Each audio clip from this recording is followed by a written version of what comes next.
இன்னும் கொஞ்சம் தள்ளி கொண்டு முடியலண்ணா முடியலண்ணா கொஞ்சோடு தண்ணி கொடுண்ணா முடியல. என்னடா நம்ம ஜாதிக்கார பையனாந்து இவ்வளோ அசிங்கப்படுற? நம்ம ஜாதிக்கார பசங்கன்னா கெத்தா இருக்கணும்.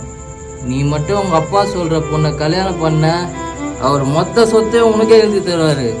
ஆனா வேற ஜாதிக்கார பொண்ணை கல்யாணம் பண்ண இதை விட கேவலமா அசிங்கப்பத்தனா சாவ. என் காதல் எங்கள் அப்பா சொத்து எனக்கு முக்கியம் இல்லைண்ணே. எங்கள் அப்பா சொத்து தான் முக்கியம்னு நான் என் காதலை விட்டா நான் மட்டும் இல்லைண்ணே, என் காதலே தோற்று போகும். அடுத்த தலைமுறையை பாதிக்கணும். நீங்கள் ஜாதிக்கு சாவறீங்க இல்லை சாவடிக்கிறீங்களே, இதுக்கெல்லாம் நீங்கள் ஒரு நாள் பதில்